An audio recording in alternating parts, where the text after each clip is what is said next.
Hai semuanya, bertemu lagi bareng Mihu di sini.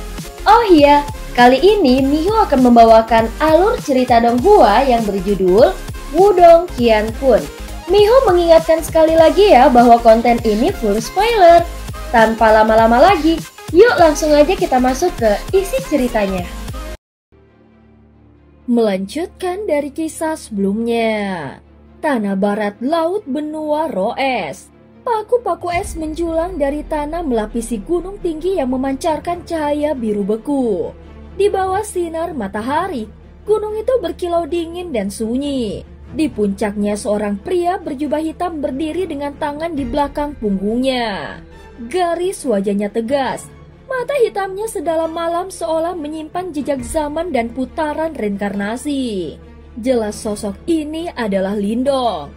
Pada saat ini pandangan Lindong terarah ke kejauhan ke ruang yang beriak seperti air. Di sana berdiri gerbang es raksasa yang memancarkan aura kuno. Jalan menuju tanah leluhur suku Roes. Setelah beberapa saat, suara langkah ringan memecah kesunyian. Lindong menoleh dan melihat 4 sosok mendekat. Senyum tipis muncul di wajahnya. Bagaimana hasilnya? Tanya Lindong. Di depan Ling Qingzu berdiri dengan anggun. Di sampingnya, King Tan yang bermata tegas namun menyimpan senyum manis segera berlari dan meraih lengan Lindong. Kakak Lindong, kami sudah memastikannya. Tablet Roes memang ada di suku Roes. Konon katanya, setiap keturunan kerajaan Roes meninggalkan jejak roh mereka di sana saat lahir. Aku yakin fragmen jiwa Huan-Huan ada di dalamnya.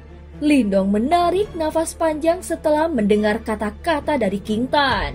Beban yang lama menghimpitnya seolah terangkat. Tapi tablet Roes adalah harta pamungkas mereka.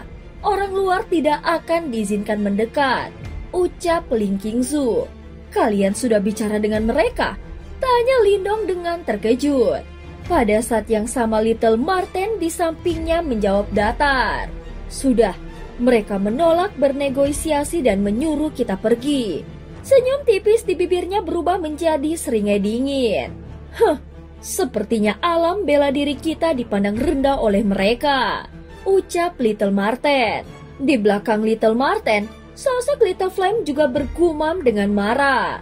Kakak, kenapa kita tidak hancurkan saja mereka? Masa suku Roes pikir kita bertiga bisa diganggu begitu saja? Memang mudah membalikkan dunia mereka. Tapi kalau mereka putus asa dan menghancurkan tablet Roes, semuanya akan berakhir, ucap Little Marten. Little Flame tiba-tiba terdiam. Menyadari besarnya taruhannya, dia jelas tidak ingin melakukan itu. Lalu apa yang harus kita lakukan? Tanya Little Flame. Semua mata beralih pada Lindong. Dia memandang gerbang es di kejauhan kemudian lama terdiam. Aku sudah menunggu bertahun-tahun untuk hari ini. Apapun yang terjadi, aku tidak akan menyerah, ucap Lindong. Kalau begitu kita bertindak sekarang? Tanya Little Marten. Lindong menggeleng pelan. Kali ini biarkan aku sendiri yang turun tangan. Kalian kembali ke alam bela diri. Negeri itu masih butuh penjagaan kalian, ucap Lindong. Apa? Kakak Lindong mau menghadapi mereka sendirian? Itu terlalu beresiko, ucap King Tan. Dia mengepalkan tangannya dan sabit hitam muncul di genggamannya. Aura kegelapan menyebar. Kalau kita bertarung bersama, bahkan suku Roes tidak akan berani bertingkah, ucap King Tan. Benar, mereka suka menggertak dengan jumlah, ucap Little Flame. Lindong mengangkat tangannya menenangkan mereka. Kita tidak boleh memutuskan hubungan dengan suku Roes. Huan-Huan bagian dari mereka. Jika aku datang sendiri, kemungkinan terburuk bisa dihindari, ucap Lindong.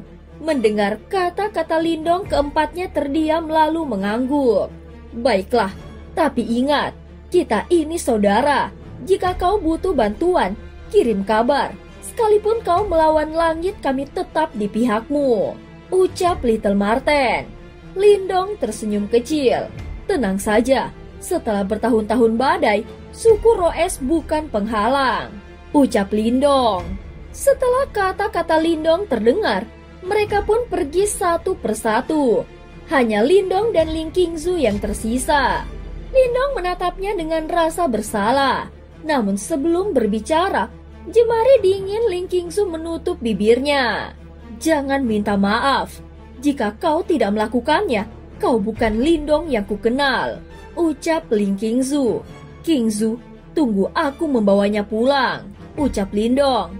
Ya, jawab Ling Qingzu dengan singkat. Dia mengangguk pelan lalu menghilang, meninggalkan Lindong sendirian di puncak es. Lindong duduk bersandar pada batu dingin memejamkan mata. Kenangan lama menyeruak hari ketika dunia berada di ambang kehancuran. Dan gadis itu Huan-Huan mengorbankan segalanya demi dirinya. Suara lirihnya seolah menembus ruang dan waktu kembali bergema di telinganya. Maaf, aku tidak ingin jadi penyelamat. Aku hanya ingin hidup. Lindong, terima kasih karena memperbolehkanku jatuh cinta padamu. Kau pernah bertanya aku Master S atau Huan-Huan? Bodoh, aku selalu Huan-Huan. Air mata mengalir di wajah Lindong yang keras seperti batu. Dia membuka matanya menatap gerbang es dengan tekad membara. Di tangannya tongkat kaisar petir muncul dan naga petir berputar di sekitarnya. Aku menjalani seluruh reinkarnasi hanya untuk bertemu denganmu. Sekalipun harus menembus surga atau jatuh ke neraka, aku akan membawamu kembali. Dia berdiri tegak di bawah langit beku. Dan sekarang aku ada di sini, ucap Lindong dengan suara yang dalam. Scene berganti. Tanah leluhur suku Roes. Aura besar dipenuhi dengan nyanyian, tarian, dan musik seruling. Banyak ahli suku Roes saat ini berkumpul di dalam aula besar ini. Kekuatan roh tanpa batas berdenyut menyebabkan ruang beriak. Namun bahkan dalam perkumpulan ahli ini, 4 sosok di posisi kepala aula tidak diragukan lagi adalah titik fokus. Setiap kata atau tindakan mereka membuat banyak ahli di aula besar merasakan semacam tekanan yang sulit untuk dijelaskan. Di kursi kepala pusat aula besar adalah seorang penatua mengenakan jubah biru. Wajah sesepuh itu memancarkan cahaya biru. Dan rasa dingin yang mengerikan menyebar dengan setiap gerakan yang dia buat. Bahkan kekuatan roh yang telah berkumpul di sekelilingnya akan berubah menjadi pecahan kristal multiwarna yang mempesona karena ki dingin yang menakutkan. Setiap kali kekuatan roh dibekukan menjadi es, tetua akan menarik nafas dan menelannya ke dalam tubuhnya. Kekuatan roh tanpa batas sedikit melonjak di matanya. Seni ilahi dunia bawah es leluhur dengan cepat mendekati puncak kesempurnaan. Sementara tetua menunjukkan metode penyerapannya yang mendominasi, banyak anggota suku Roes peringkat tinggi di aula besar meledak dalam pujian. Kata-kata sanjungan tak henti-hentinya dikirim tanpa rasa malu. Ini karena sesepuh ini saat ini adalah praktisi paling kuat di suku Roes mereka. Dia dikenal sebagai leluhur Roes dan merupakan penguasa surgawi biru sejati. Dia memiliki reputasi tirani bahkan di dunia 1000 besar dan juga merupakan pilar terbesar yang mendukung suku Roes. Leluhur Roes hanya tersenyum menanggapi sanjungan seperti itu. Dengan teman lamaku iblis salju di sini, seni ilahi dunia bawah esku benar-benar tidak bisa dibanggakan. Saat dia berbicara, tatapannya yang tersenyum beralih ke 3 kursi di bawah. Di kursi paling kanan adalah seorang penatua dengan janggut putih dan rambut putih. Kulit lelaki tua ini seputih salju, sementara janggut putih panjangnya menggantung di hadapannya membuatnya tampak seperti makhluk abadi. Ketika dia mendengar tawa leluhur Roes, dia juga tersenyum sambil menggelengkan kepalanya. Saudara Roes, orang tua ini tidak bisa memegang lilin untuk seni ilahi dunia bawah esmu. Meskipun kata-katanya begitu, mata sesepuh berambut putih ini jelas memiliki sedikit ekspresi tersenyum. Jelas bahwa pikiran batinnya tidak sepenuhnya sejalan dengan kata-katanya. Ekspresi leluhur es terlihat jelas, namun tak seorang pun tersinggung.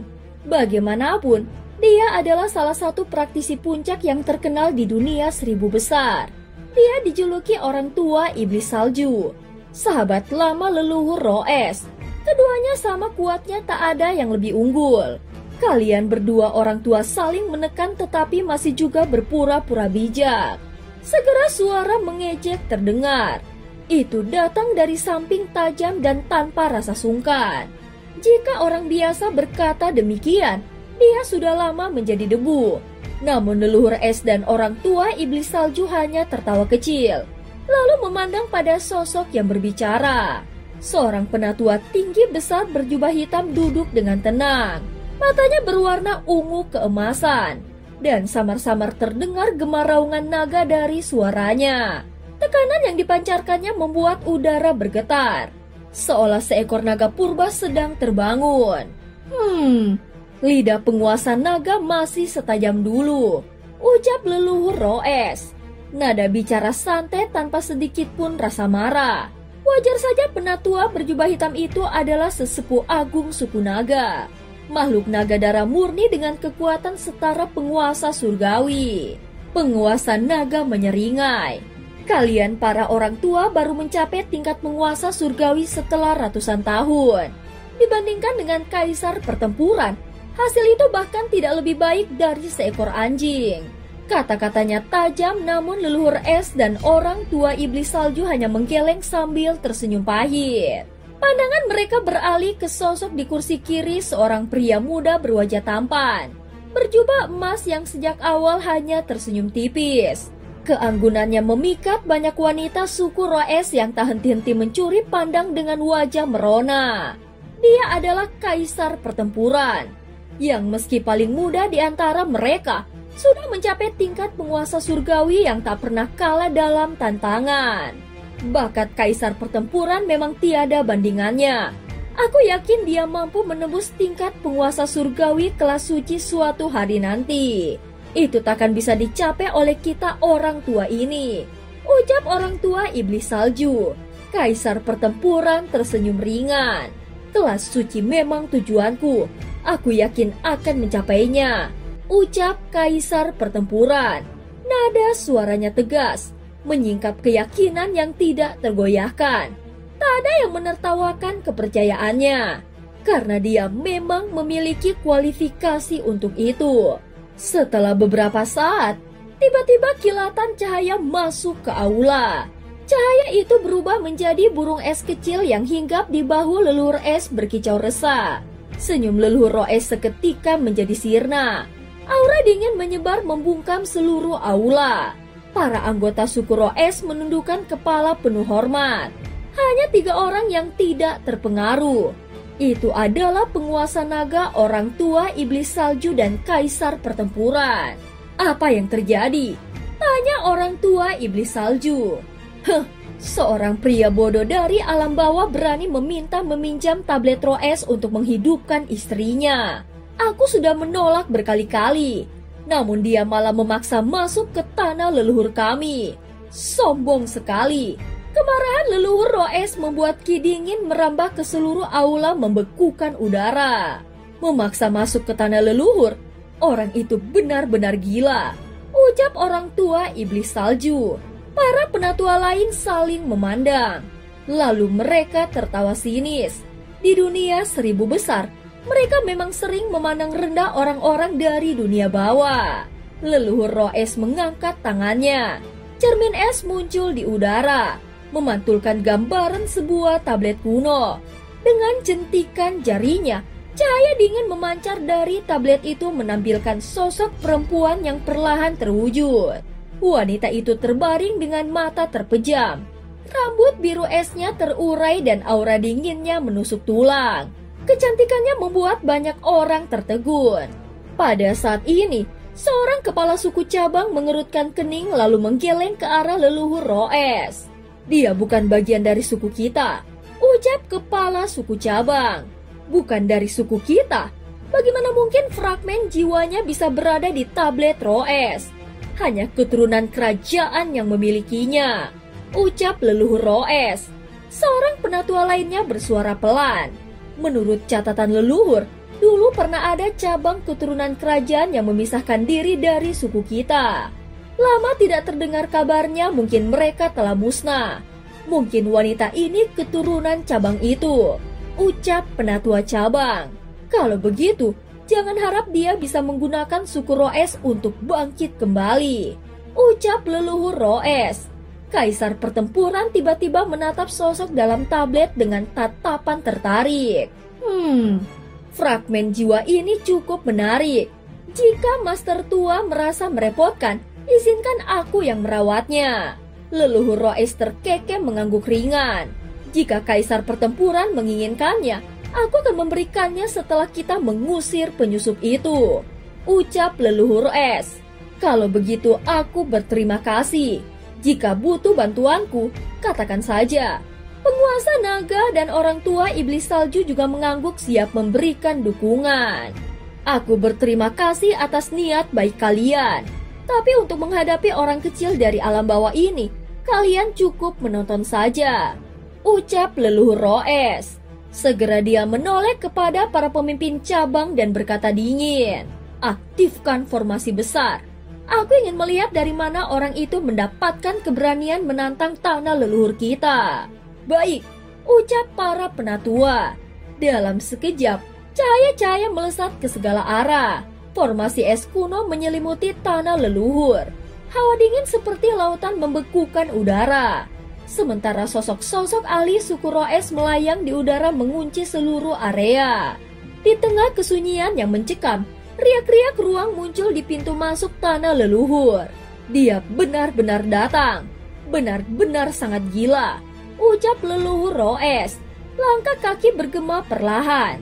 Dari balik kabut es, muncul sosok pria berjubah hitam membawa tongkat kaisar petir yang dikelilingi naga petir.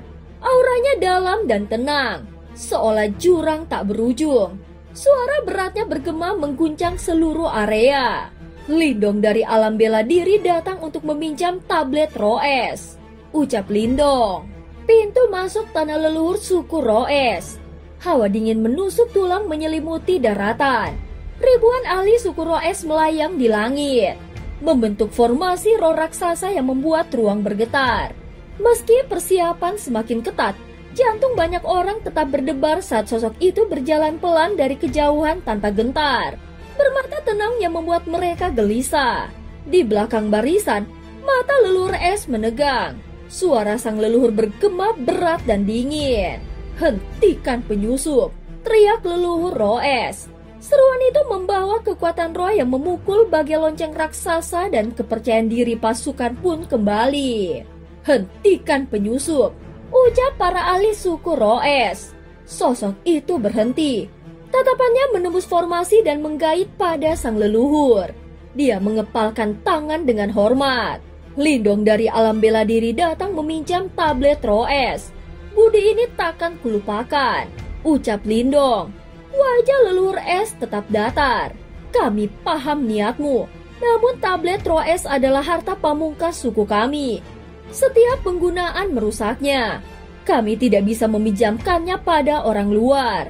Kekecewaan melintas di mata Lindong lalu padam.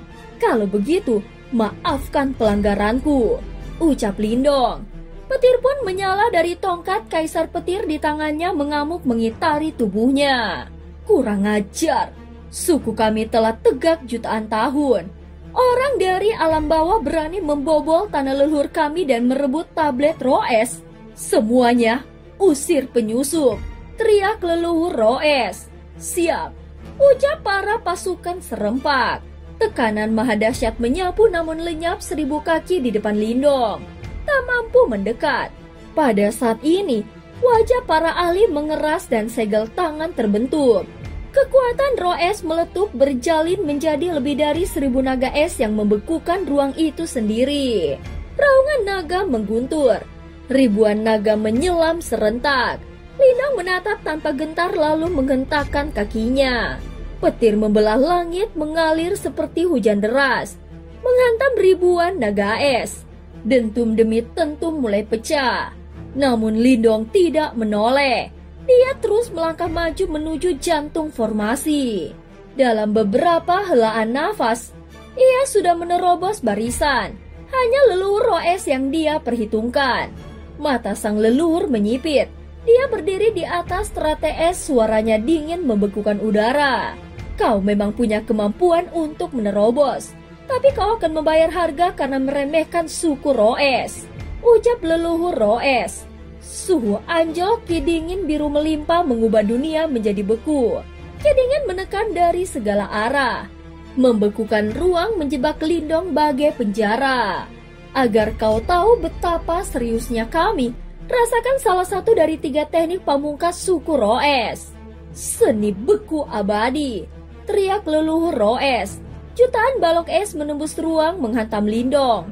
Dalam sekejap, es biru menyerap di tubuhnya. Sebuah gunung es raksasa terbentuk menyegel dirinya di dalamnya. Helaan lega mengalun. Teknik penyegelan ini konon membuat penguasa surgawi pun tak berdaya. Segel ini bertahan setahun. Anggap hukuman atas keberanianmu menerobos, ucap leluhur es. Dia hendak berbalik lalu terdengar retakan samar dari dalam gunung es. Kilat berkilau di dalamnya. Kekuatan rohnya belum disegel, ucap leluhur Roes.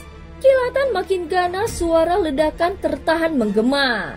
Simbol leluhur petir pemecat teknik petir ilahi. Ledakan dahsyat petir memancar liar membabat segala rintangan. Retakan menjalar gunung es meledak berkeping-keping. Pecahan es menari di langit. Keheningan tercabik oleh helaan nafas ngeri. Seni buku abadi dipatahkan, ucap para ahli terperanjat. Wajah leluhur Roes menegang, ada gentar yang berkilau di matanya. Kekuatan roh petirnya tiran sebesar ini. Dari puing-puing es sosok dengan tongkat petir berjalan keluar, diselubungin kilat yang melingkar. Pada saat itu baik para ahli suku Roes maupun leluhur Roes, semuanya merasakan tekanan yang mendidih. Mereka akhirnya paham pria yang datang seorang diri ini benar-benar mengerikan. Dan cerita pun berakhir. Terima kasih udah dengerin Mihu dari awal sampai akhir ya. Sampai jumpa.